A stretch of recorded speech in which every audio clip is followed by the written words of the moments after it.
Bonjour, bienvenue aux 2 minutes juridiques avec le cabinet d'avocats Landau Associés par VK. On va parler de la commande publique et de l'urbanisme après les violences urbaines de 2023, mais tout de suite, les brèves de la semaine.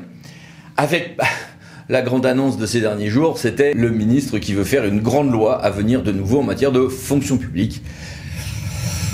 Et plutôt à bref délai, à suivre. Une circulaire sur la retraite progressive des fonctionnaires de l'État et magistrats. 3 guides bien faits, intéressants sur le mentorat des agents publics. Et puis quelques changements importants décidés par la Cour de cassation pour les congés, au moins des agents de droit privé en tout cas, importants à suivre. En matière d'école, l'actualité évidemment importante, ça a été la circulaire sur l'abaya et autres cadis, avec le refus de censurer cette note circulaire par le Conseil d'État, et également une circulaire assez vigoureuse du ministre de la Justice sur les infractions en milieu scolaire, notamment évidemment sur ces sujets-là. En matière de logement, un peu plus discrète fut l'actualité sur un arrêt de la Cour de cassation du 7 septembre, et pourtant c'est important. On a un droit aujourd'hui super compliqué pour tout ce qui est meublé de tourisme, donc Airbnb à Britel, etc. Avec un changement de régime, notamment dans un certain nombre de grandes agglomérations, selon que on est sur une résidence principale ou secondaire, et en amont de cela, est-ce qu'on est sur un local d'habitation ou pas? Oui, mais pour ça, à défaut, on va regarder ce qu'était, pour d'autres choses, il y a tout un cas où on va regarder si on était sur une habitation au 1er janvier 1970. Et on va regarder, du coup, ce qui était fait dans le formulaire H2. Oui, mais même à l'époque, les formulaires H2 pouvaient être postérieurs, même pour l'appel, pour le cadre juridique en question, peut être postérieur au 1er janvier. Mais oui, mais si c'est postérieur au 1er janvier et que je n'ai pas d'autres preuves, je peux me retrouver avec des locaux qui sortent de la catégorie de location d'habitation, quand bien même j'ai un formulaire H2 disant qu'on était sur un propriétaire occupant, je sais pas moi, en octobre 70. Ça concerne des centaines de contentieux et beaucoup de dossiers où les sanctions faites contre des loueurs Airbnb et autres vont tomber. Sauf modification de la loi, mais de manière, ça sera que pour l'avenir. Cassation civile, 7 septembre 2023. Et puis, un décret a été pris pour la possibilité de majorer, pour les résidences secondaires, la taxe annuelle sur les logements vacants. En matière de handicap, à noter 2 ordonnances sur l'accessibilité téléphonique et numérique. Ça veut dire que vous, administration publique, vous avez différentes obligations d'adaptation, notamment pour vos sites à venir. En environnement, un décret a été pris pour changer les règles de REUT. Alors la reuse, c'est le fait de réutiliser des eaux usées traitées ou des eaux de pluie. On avait un régime très strict qui est assoupli, et les nouvelles formulations sont pour partie plus souples, mais ça a suscité beaucoup de réactions. Réactions de certains qui disent « oui, mais pour ce qui est de l'étiage des eaux, notamment dans les cours d'eau méditerranéens, voilà ». D'autres qui ont dit « mais attention, est-ce que ce nouveau régime remplace l'ancien régime sur les eaux de pluie ?» Une réponse plutôt rassurante peut être faite à ce propos, mais ça a entraîné un certain nombre de débats. N'en demeure pas moins qu'il y a des assouplissements donc en la matière avec ce décret. Texte aussi sur les misaines et colden. Donc on a dans les départements une coordination des questions environnementales par les misaines. Au niveau pénal colden, ceci donne lieu à un décret du 13 septembre 2023 qui organise tout ce petit monde et prévoit des coordinations. Ceci existait assez largement, ce texte n'étant pas un bouleversement, mais étant plutôt le fait de graver dans le marbre des choses qui existent avec quelques correctifs. Circulaire très attendue sur les contrats de ville 2024-2030, il est commencé à être temps qu'on l'ait, donc circulaire du 31 août qui n'a été diffusée qu'assez tardivement. À noter aussi, c'est pas facile, une fiche technique de la DGI de Bercy sur comment mettre en œuvre le règlement européen qui vise à prendre en compte, y compris donc dans la commande publique, les cas où j'ai des subventions étrangères qui faussent le marché intérieur. Sujet important, y compris pour les ruptures d'égalité entre candidats, y compris pour la vigueur des marchés nationaux et locaux, mais qui, en droit pur, sont pas évidents à traiter. Tous les élus locaux, ça y est, qui le souhaitent, peuvent être assujettis aux cotisations de sécurité sociale sur indemnités de fonction pour améliorer leur futur droit à retraite. Et puis un nouveau texte, de nouveau, sur les trottinettes électriques et autres engins de déplacement personnel motorisés, EDP ou EDPM, avec des sanctions plus fortes en cas de circulation sur une voie interdite et changement d'âge minimaux. Et puis les mini-brèves, que voici, que voilà. Et que voici encore. Mais passons à notre grand dossier, compte public et urbanisme. Que faire après les violences urbaines de 2023 ? Entre, en effet, le 27 juin et le 5 juillet 2023, notre pays était victime d'émeutiers urbains, dans un cadre plus large de mouvements sociaux. Et se pose la question de savoir comment reconstruire. Première solution, on peut utiliser le droit existant, qui n'est pas sans souplesse, mais bon, quand même. Deuxième solution, on peut utiliser le droit spécial issu de la loi du 25 juillet 2023, super, avec 3 volets dans ce texte. La commande publique, qui a donné lieu suite à une ordonnance dès le 26 juillet 2023, quelques ajustements en urbanisme avec des souplesses qui, elles, viennent d'une ordonnance du 13 septembre 2023, et même jour, 13 septembre 2023, une autre ordonnance sur les questions financières. Sur les questions financières, retenons 3 grandes souplesses, le FCTVA l'année même des dépenses, le maître d'ouvrage qui peut financer même moins de 20% du projet, voire 0% s'il y a un financement à 100% donc, et un assouplissement des règles forts, des règles de fonds de concours entre communes, EPCI et fiscalité propre. Sur tout ceci, ces questions financières, donc l'ordonnance du 13 septembre, voici quelques détails qui s'affichent à l'écran. Pensons aussi que parfois on peut engager la responsabilité de l'État, notamment au titre de l'article L 211 du Code de la sécurité intérieure, mais je vous ai mis plein de jurisprudence, ça s'applique quand on a réellement le fruit d'une émeute et non pas de quelque chose qui a été organisé par des malandrins à l'occasion d'une émeute. Sur ces questions-là, assez bien faites, est la circulaire dont les références s'affichent à l'écran. Mais il y a surtout le volet urbanisme et marché public pour lesquels j'ai voulu faire appel à Evangelia et à Nicolas. Bonjour à tous les deux. Bonjour. Bonjour à tous. Commençons par toi, Evangelia, en matière de commande publique. Il est d'abord possible d'utiliser les voies de droit commun. Oui, tout à fait, même s'il n'y en a pas énormément de voies qui sont rapides et qui peuvent donc répondre de manière efficace à des travaux qui doivent être effectués rapidement. Donc on peut par exemple passer par une centrale d'achat. Mais il y a surtout les solutions de la nouvelle ordonnance.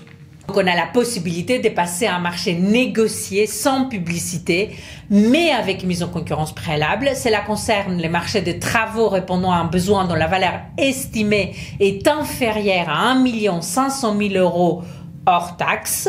Les travaux visés ici sont ceux nécessaires à la reconstruction ou la réfection des équipements publics et des bâtiments affectés par des dégradations ou destructions liées aux troubles à l'ordre et à la sécurité publique survenus entre le 27 juin et le 5 juillet 2023.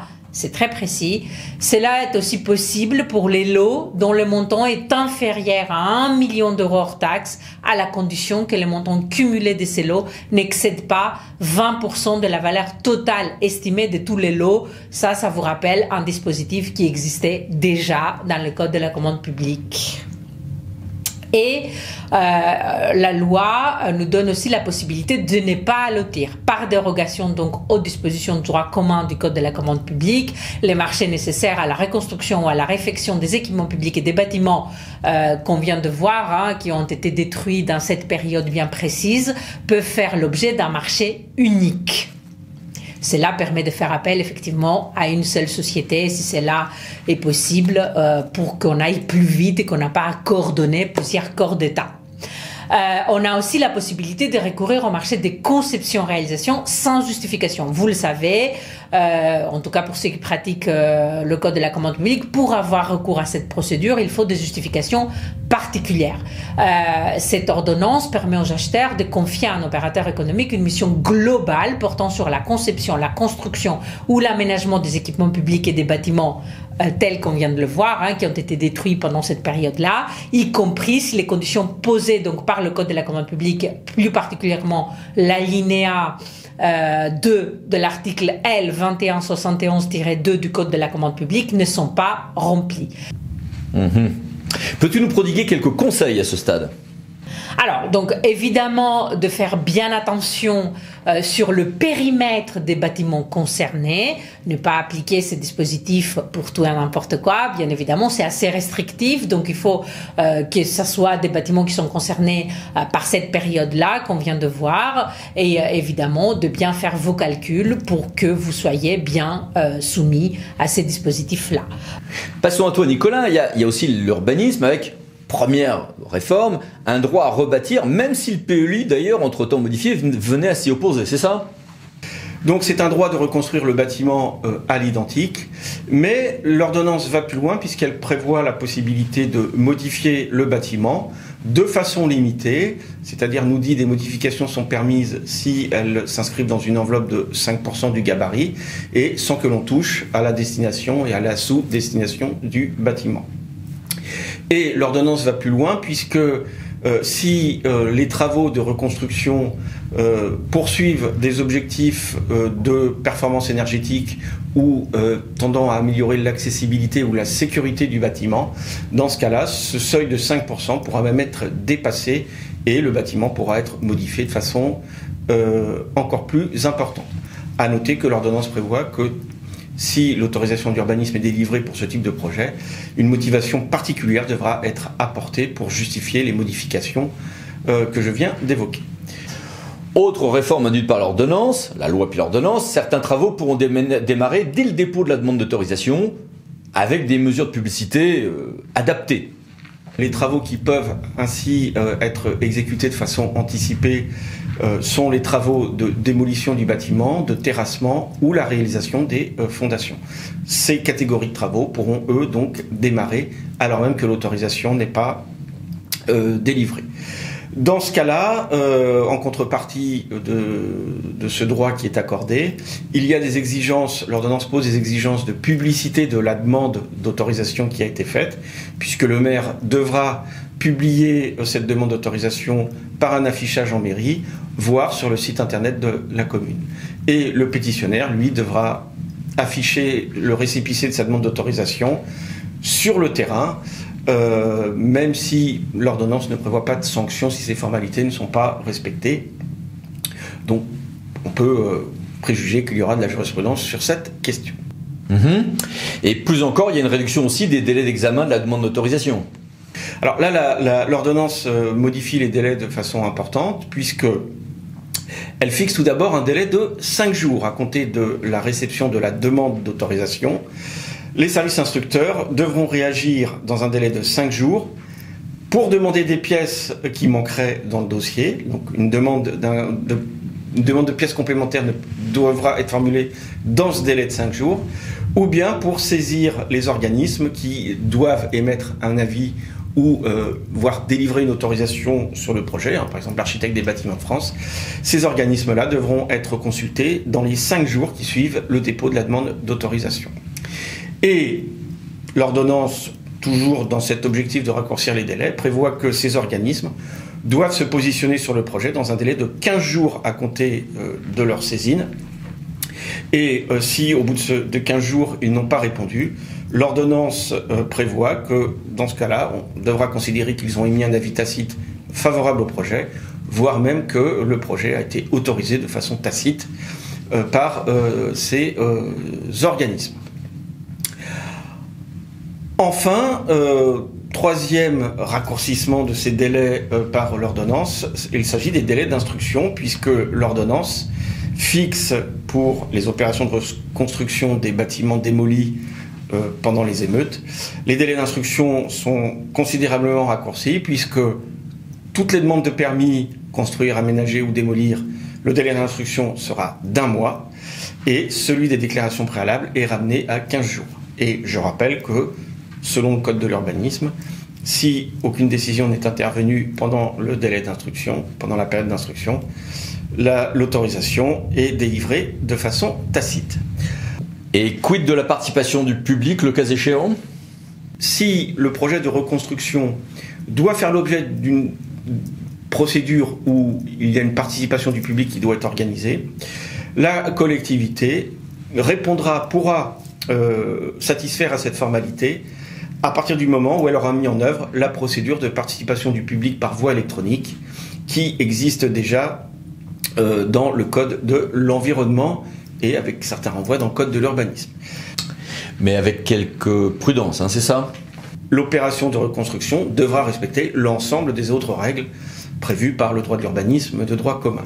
Deuxième précision enfin de cette ordonnance, Elle précise que les dispositions spécifiques qu'elle pose et que je viens d'évoquer seront appliquées à toutes les demandes d'autorisation pour reconstruire un bâtiment démoli suite aux émeutes, si cette demande est présentée dans un délai de 18 mois à compter de l'entrée en vigueur de l'ordonnance, donc à compter du 14 septembre 2023.